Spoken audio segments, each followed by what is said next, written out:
We are live on Proline TV for another week's worth of exciting and intelligent football coverage. You won't find anywhere else, I promise you. And we are going to talk to start the week with some Philadelphia Eagles coverage. So the editor of Inside the Eagles at InsideTheEagles.com, Anthony Miller, joins us to talk about the defending Super Bowl champs off their first loss of the season. And Anthony, we kind of felt that this was coming, especially when you're outgained by every opponent, which has now been the fifth straight game that the Eagles have been outgained. And I was talking about this with our guys last week, trying to compare what happened a couple of years ago. There have been a lot of comparisons about the good start with the record, and yet the fans were a little bit uneasy. And then sure enough, boom, sky came falling late. But I looked at the yards back then, and I was like, well, I didn't see the same issue they're having this year. They were still outgaining some of their opponents early in the season, so it didn't look like it was that bad, just statistically speaking. But again, Eagles fans watching the game still felt a little uneasy. So how do you compare what did happen? Because there's a lot of that going on. How did you compare what happened, what went on a couple of years ago, and what potentially could happen, or what's been happening so far this season? Yeah, I think, well, one, the big thing is running the ball. I don't know what it is. I don't know why we're refusing to run the football. Yesterday was kind of a weird thing, but we're really struggling to run the football. And I think a lot of that has to do with some of the offensive line issues that are happening right now. Landon Dickerson has not been 100%. I don't care what they say. He has not recovered from that meniscus injury. He's had back injuries. He's had knee. I mean, he's been really banged up this year, and he's been trying to fight through it. And I can appreciate him doing that. But I think it's really hindered what the Eagles have done. Lane Johnson, same thing. Prior to yesterday's game, he had gone 2 straight weeks where he couldn't finish a game because he was getting injured. So there seems to be some continuity issues there. Cam Jerkins, I don't think has had the greatest season either. He's kind of dropped off a bit. So I think one, offensive line play just hasn't been as strong as it usually has. I think a lot of it has to do with Kevin Patullo's play calling. I can't believe I'm sitting here and saying this, but, you talk about the yards from 2 years ago. You're right. I mean, the offense was better 2 years ago than it was now. Like, with all the complaints I had with Brian Johnson and always running those bubble screen passes every 2-3 plays and all that type of stuff 2 years ago, just seems like it's a lot worse this year. Like, it just seems like Kevin Patullo has just not been able to get into a rhythm with play calling. And it definitely felt like yesterday, he felt like he got bullied into now throwing the football more. And any Eagles fan that's watched Jalen Hurts play in the last 4 to 5 years knows Jalen Hurts is not the type of quarterback that can throw it 30 to 40 times a game. It's just not his type of game, and that's okay. I think that's made him successful, and they won Super Bowls that way. Like, he's the type of quarterback to throw it 20, 25 times a game, run about 5 to 7 RPOs a game with him, and you're going to be successful. You can't have him throwing the football 38 times and I think he had like 44 dropbacks yesterday. That's not going to make him successful because they were trying to bomb it deep with him, and he went 2 for 9 for passes over 20 plus yards, which was the second second most passes he's thrown deep in his career. Like, that's just not his game. Like, the reason why the Eagles have been successful at like those explosive plays the last couple of years was because, they weren't doing it as often. So every time they did it, it would work to perfection. But now it's, I don't think Patullo has been able to find the balance, and he's been really predictable with his play calling. So,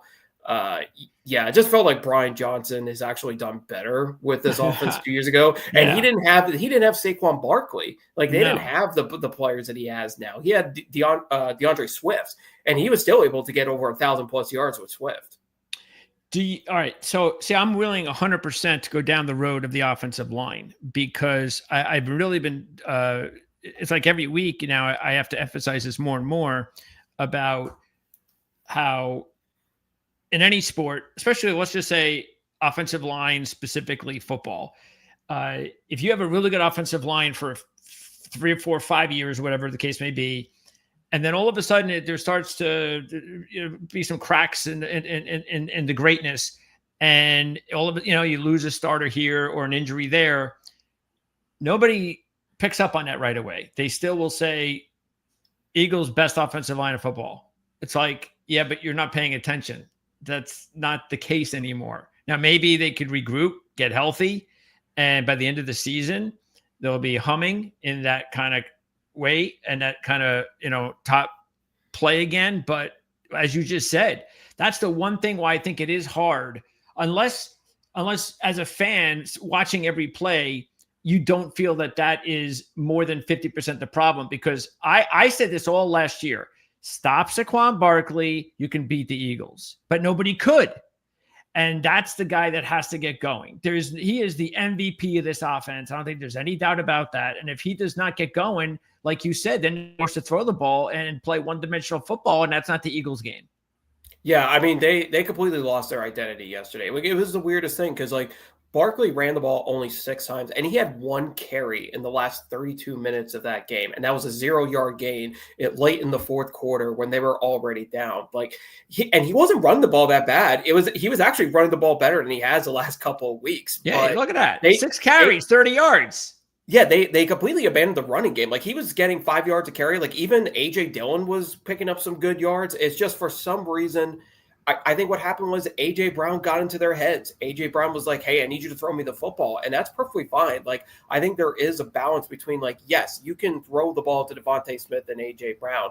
But at the same time, you got to have that balance of being able to run the football. You literally have the offensive player of the year in the backfield, and he had 9 touches yesterday. Like, that's inexcusable. And just to top it off, Barkley had that big touchdown pass from 47 yards out. That wasn't even a play Kevin Patullo made. That was something him and Jalen Hurts made up. Like, wow. That's how, like, crummy it kind of is right now in Philadelphia. When you have the quarterback drawing up the play that gets him a 47-yard touch, like, there's so much disconnect to this offense right now, and it's just so weird because this is one of the best offenses in the league in the last 4 to 5 years, and this year it's just, I don't know.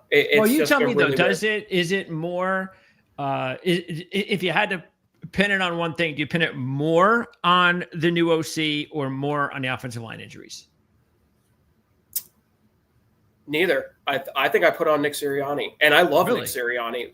Because here's the thing, and Stephen A. Smith had brought up this morning on First Take, and I actually agree with him on this. Is like, who's the boss of this team? Are you the boss of the team, or is AJ Brown the boss of the team? And I think Nick Sirianni, he's the head coach. Like, ultimately, he's the one that comes up with the decision to, like, what the game plan is and something. Like, 2 years ago, I think Nick Sirianni was super involved in the game planning of the offense with Brian Johnson, and I think he kind of saw a lot of his identity kind of put into it, and I think that's why there were some key issues. Okay. Last year, Kellen Moore, I think, had a little more control because he had been an offensive coordinator before, and he had been a successful offensive coordinator with the Cowboys and with the Chargers, so I think he had a little more freedom to do what he wanted. But it feels like this year, just because him and Kevin Patullo have been buddies, and they've been working with each other for, like, I want to say a decade plus, it definitely feels like maybe Sirianni's a little more in that offensive game plan.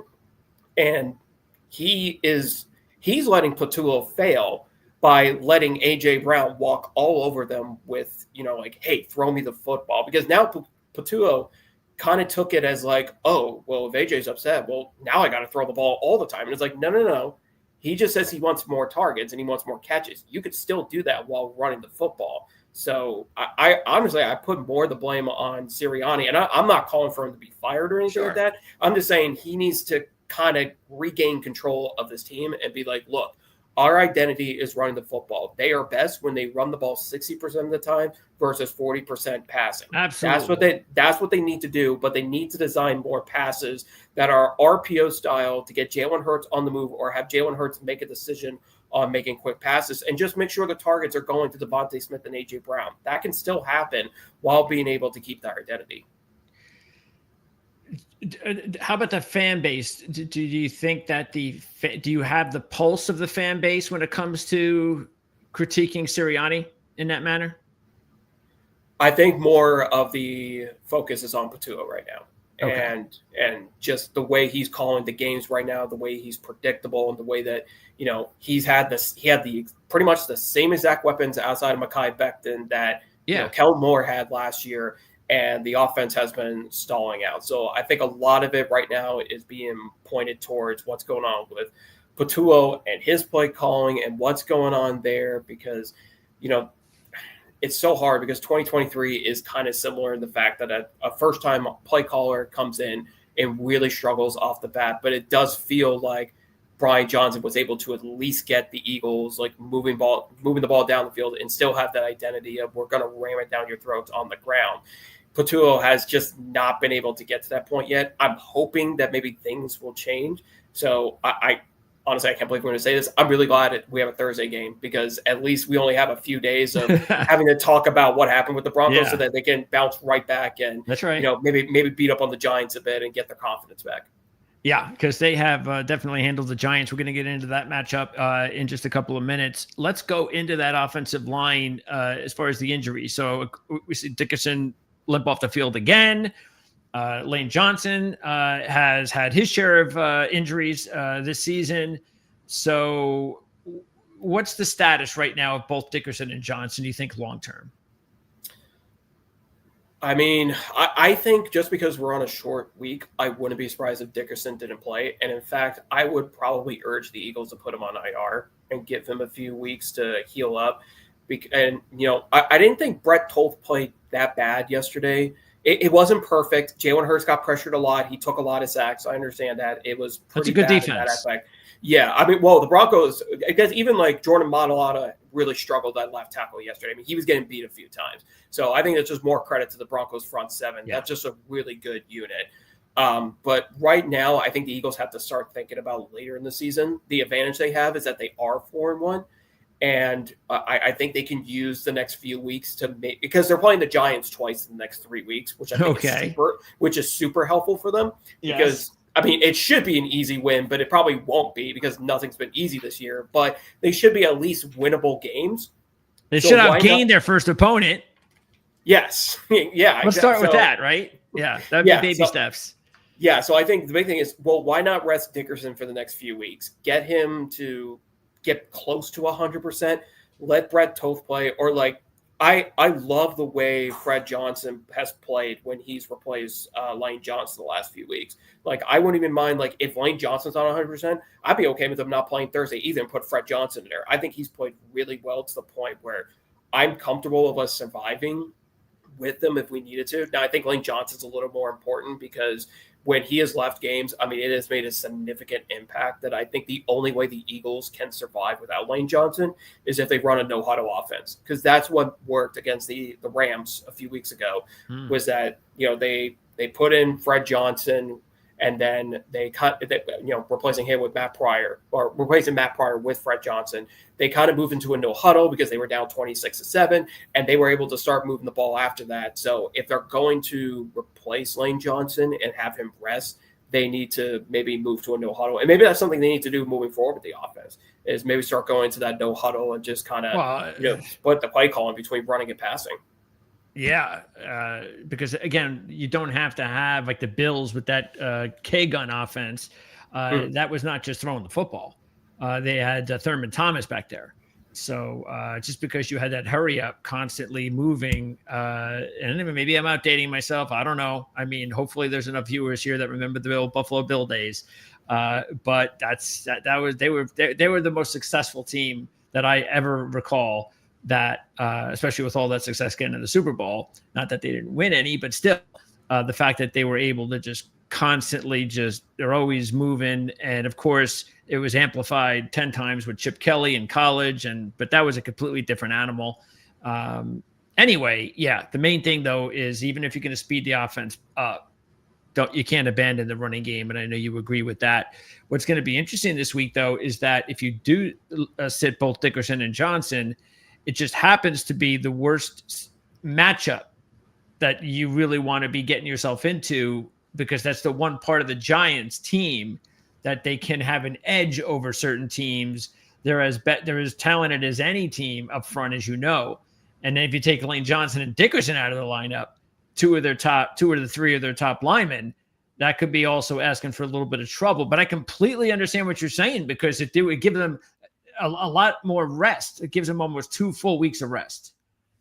Yeah, I think when you deal with the Giants, you got like Brian Burns, you got Lawrence, you got Carter, you have so many people you have to block. So at that point, like, you have to go to a no huddle. You have to take that pressure off the offensive line. And then when you're running the ball, I would just run a bunch of sweeps and stretch places on the outside. Just get Barco to the outside and let him explode with his speed. That's part of the strength of his game, is that if you can get him into the open field, get past the 2-3 yard mark, and he can just explode from that point and just use his his velocity in that capacity. But I mean, they're going to have to take pressure off of Hurts, because it could be a lot worse this week, and especially on a short week with them not really being, not having the preparation as much.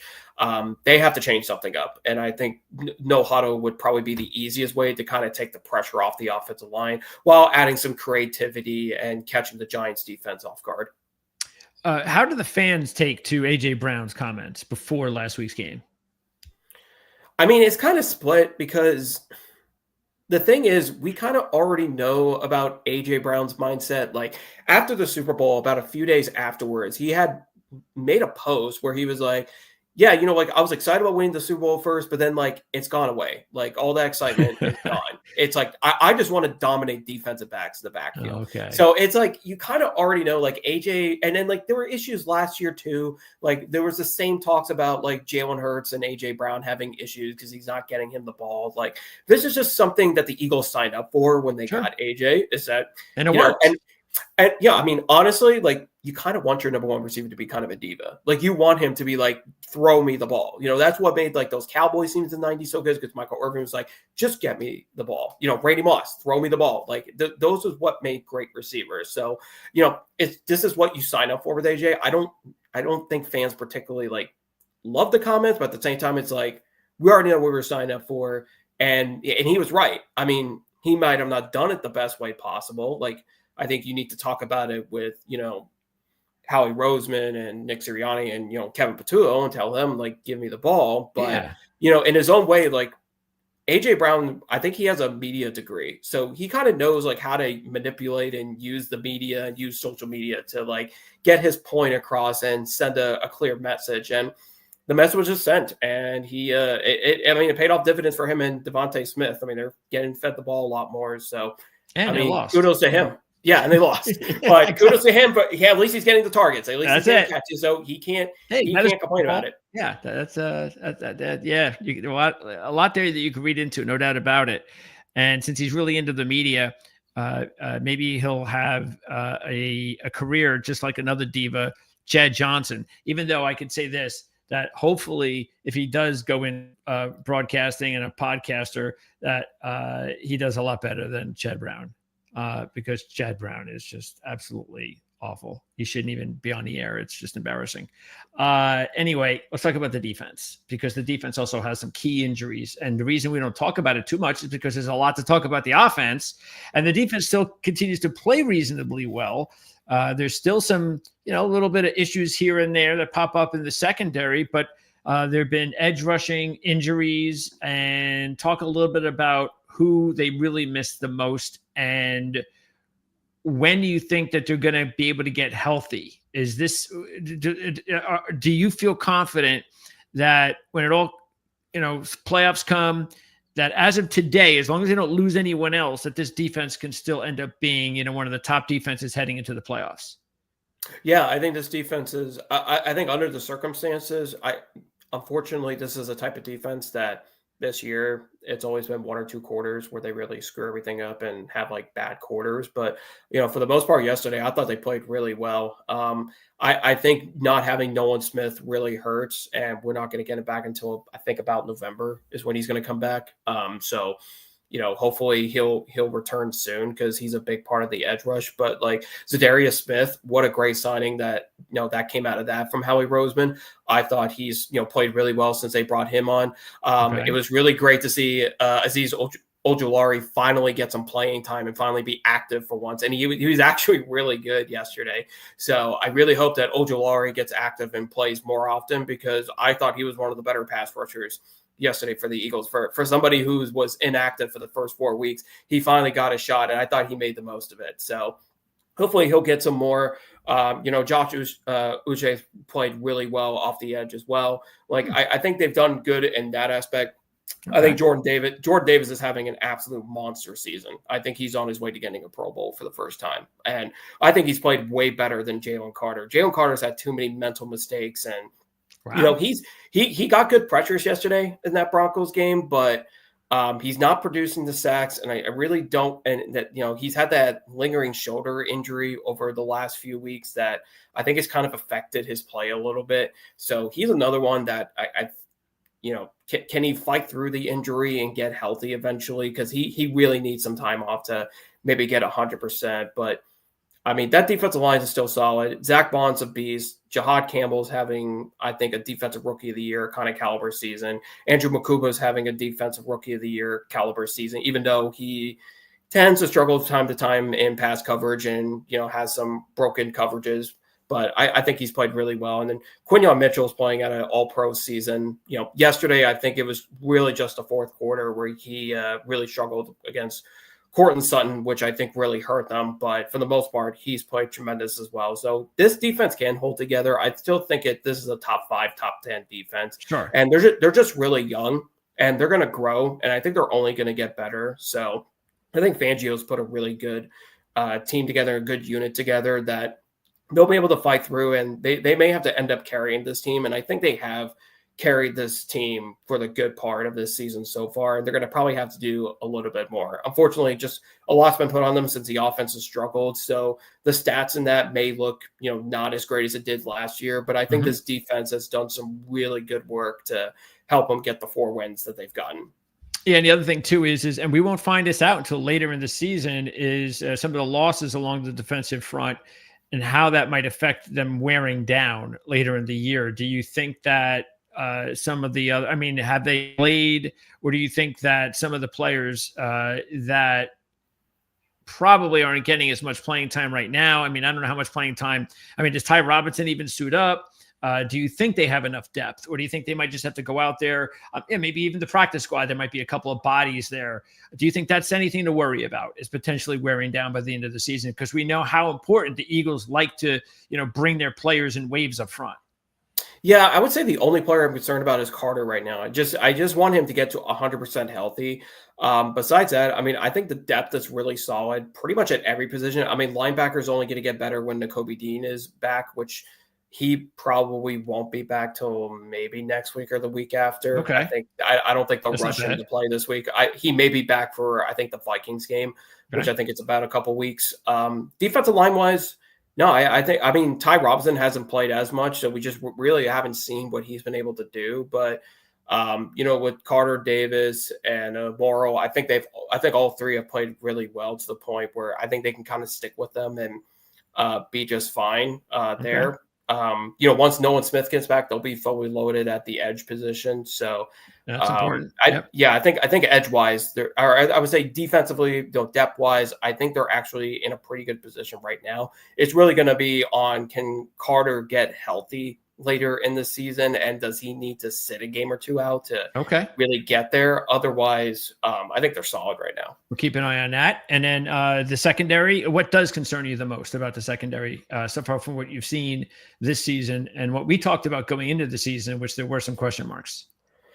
I don't have as many questions as I did at the beginning of the season. Adoree Jackson played horrible in that Cowboys game, but then afterwards, next 2 games, he was spectacular. I think he allowed like 49 yards combined the next 2 games. And then he got hurt. And then, Keely Ringo, I thought, had a pretty good game yesterday in coverage. I think it was a better game that he played a couple weeks back against the Buccaneers. So I think Ringo is finally coming into his own. I think he's the guy the Eagles really wanted to start in the first place, but he was just so bad and he just wasn't ready in, preseason and training camp that they had to go with Adoree Jackson. But I think now that Ringo is kind of getting into the flow of it the last couple of weeks, I think he may end up holding that CB2 job for a little while and maybe try to grow with him. The big thing with him is he's 6'2". You just don't see many corners that are that tall, and you want to have somebody with that kind of frame, especially if you're in the red zone and you're trying to, stop, prevent one of those fade routes with like a tall receiver. So I think they're desperately trying to make it work with Ringo, and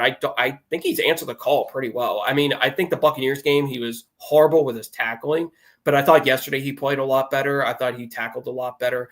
He was pretty good in coverage. Like, he seems to be growing pretty well. So if they can, if he can continue the progression he's going, I'm actually okay with where they are in the secondary right now. I was worried at the beginning of the year they might have to make a trade, but right now, I don't think so. I think they can roll with him or Dory Jackson and maybe just be okay for now. And then wrapping up, again, we talked a little bit about the game on Thursday. So the Eagles are right about a 7-point favorite in this one. They've owned this series, which is not a big surprise over the last several seasons, playoffs as well. Again, the Giants haven't been very good. The Eagles have been. So what is it normally that you see in this series? Because I think trends, when you take a look at matchups, only matter to me in conference play in college and division play in the NFL, because this is the same teams you see over and over again. It's what the coaches usually prepare for the most. They know how important these games are. So what kind of feel, like you tell me, what do you think is more than likely going to happen as we go into this game on Thursday? I mean, we're facing up against a rookie quarterback who doesn't have his number one receiver, who's out for the season, in Malik Neighbors. I think you're going to have a Giants offense that's going to has to run the football. I feel like the Giants, the only way they win this game is if they attack Keely Ringo, and Ringo's not ready to go, because there's no way they're getting anything on Quinyon Mitchell. So it's really going to come down to, can one of the Giants receivers, whoever it is, if it's Quinyon Mitchell's I don't know who's going to follow. He may end up following like maybe Darius Slayton or something like that. And then does Hyatt versus Ringo, that might be an interesting battle between those two. Who performs better that way? They may try to attack Ringo, but I mean, you got a rookie quarterback. I'll say this: Jackson Dart has looked not bad.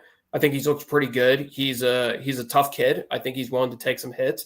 So I wouldn't be surprised if they try to run the ball a little bit with him, because he is, kind of sneaky athletic, and I think he can make some plays with his legs. So, but I think for the Giants, they're kind of stuck with, well, we got to run the football to win games, and I don't think they have the strongest running game. So it really comes down to, can they pound the ball? Can they control the line of scrimmage? Can they win the time of possession and make sure the Eagles offense stays off the field? Because otherwise, I do feel like this Eagles team, as long as they can handle that front four of the Giants, they should be able to kind of pick them apart in the passing game. And if they can get some, big explosive plays on the outside for runs, I think Barkley could have a good day against them. Barkley loves playing the Giants. That is true. I mean, last year he had, I think, nearly 200 yards on them.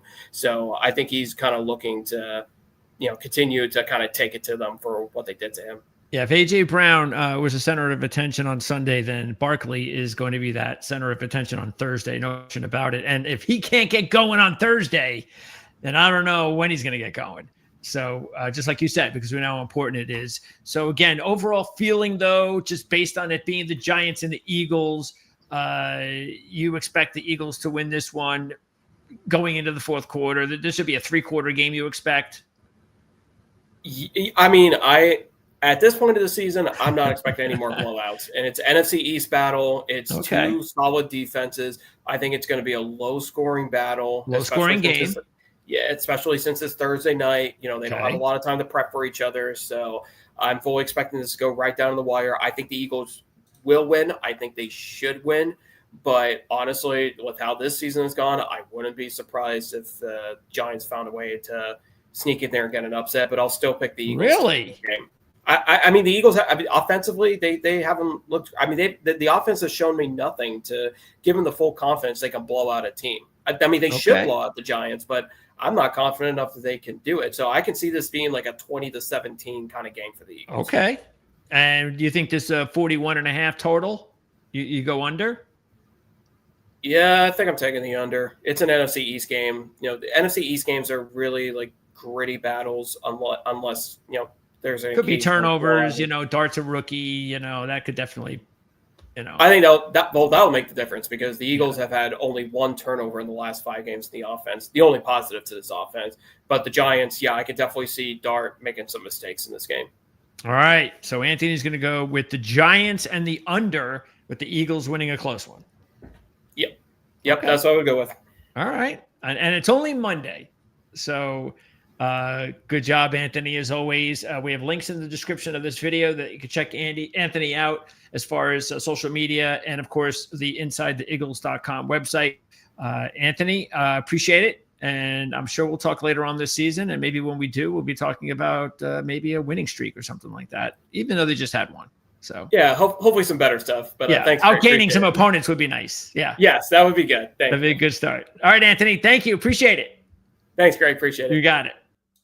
All right, Anthony Miller. Again, links in the description of this video. You can check him out at InsideTheEagles.com. Later in the week, we are going to be scheduling all of the same shows that we usually schedule here at ProLine TV and the Our Lads Football Network. Matter of fact, tomorrow on the Our Lads Football Network, Dave Syvertson, one of the top scouts with Our Lads, I get an opportunity to sink my my college fandom into this interview with Dave tomorrow and ask a bunch of questions regarding the 2026 draft. This is the perfect time to start asking. So I'm deep diving with questions regarding the quarterbacks to keep an eye on, because as you can see back there, as a Jet fan, I'm already looking at the realistic situation that a Jet fan and maybe even, of course, a Browns fan could be, depending. I mean, Gabriel looked okay in his first start. We'll talk more about Gabriel and the Browns a little bit later on in the week. But again, there are going to be several teams, as always, looking for quarterbacks. There's going to be a lot of quarterbacks available in this year's draft, even if Arch Manning does not come out. And right now, the way he's looking, he probably isn't going to come out this season. He's going to need a little bit of work and another completely new season, because Texas is not winning a national championship this year, and I'm sure he wants that opportunity. So I think Arch Manning is probably going to be a 2027 quarterback, but there's still a lot of them available. And as a Jet fan, I'm saying, hey, you got 2 years of Fields. Next year is the perfect offseason to draft your quarterback, sit him for a full year, which is what you're supposed to be doing. Let Justin Fields play the entire year. And then in 2027, actually in 2028, you can unveil your second year quarterback and get things rolling there. Because I know there's a lot of Jet fans who are way behind Aaron Glenn, even after the 0-5 start. So it's just a matter of being patient, but you got to get a franchise quarterback. You just have to. But we'll be talking about franchise quarterback potentially to keep an eye on from the college ranks. We're also going to be talking about the top running backs, receivers, tight ends, edge rushers. So we got a lot to talk about tomorrow. That's at 11 o'clock Eastern with Dave Syvertson from ourlads.com. And then also we'll have few NASCAR fans. We'll have some NASCAR coverage tomorrow as we take a look at the race coming up in Las Vegas next week. And then the rest of the week will be, actually, I should also mention our horse racing coverage on Thursday. It's the last big weekend for Breeders' Cup tune-ups.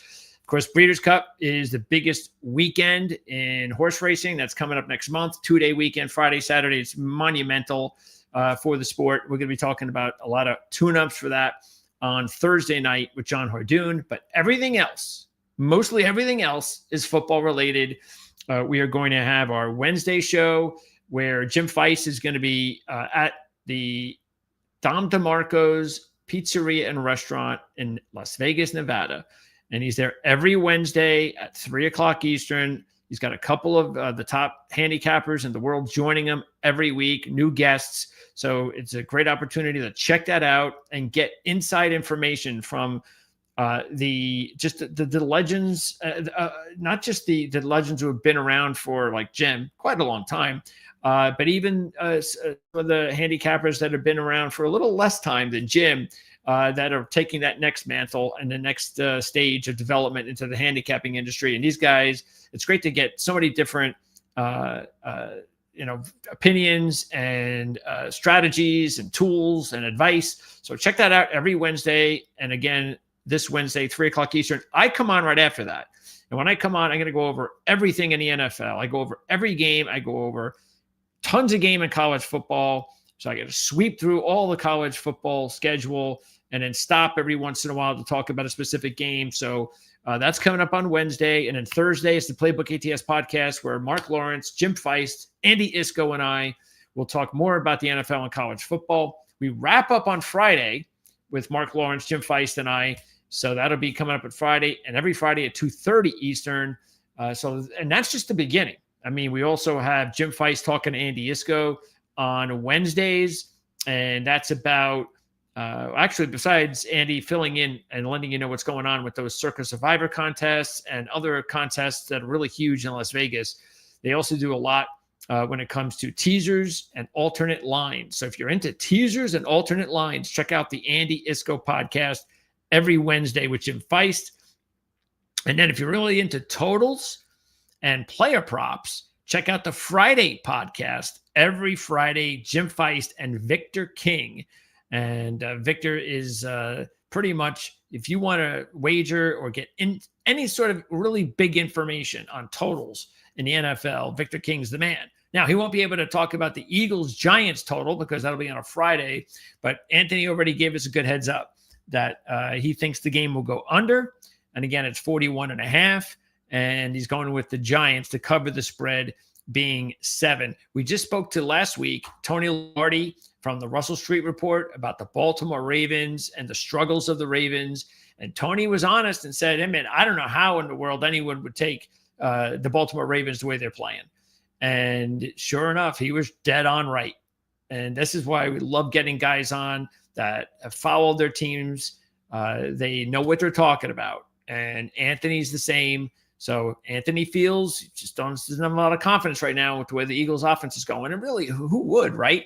But sometimes, you look at stats and you think, well, maybe it's just not the stats, or maybe it is just the stats, I should say, because the stats can be misleading. And that's why I wanted to have Anthony on. But apparently that's not the case. It's not just the stats. There are a lot of problems going on, as Anthony talked about here with the Eagles, and we'll see if they can survive the New York Giants on a short week on Thursday night. So that's going to wrap it up. Again, if you're into college football and the NFL, if you like to gamble on the NFL and college football, if you're into fantasy football in the NFL, then hang with us every week because we're going to give you wall-to-wall coverage right here on Proline TV and the Our-Lads Football Network. We'll see everybody again on Tuesday at 11 a.m. And again, that's going to be with Dave Syvertson from ourlads.com. So if you're into the draft for 2026, this is going to be our first video for the 2026 draft coverage. And it's the first of hundreds. And I don't think I'm exaggerating between now and the 2026 NFL draft. So I'm really excited about it. We'll talk to Dave tomorrow. We'll see you then. Don't forget to subscribe, like, and share if you want to contribute to the channel. We really appreciate that. And again, thanks to Anthony Miller. We'll see everybody next time here on Proline TV.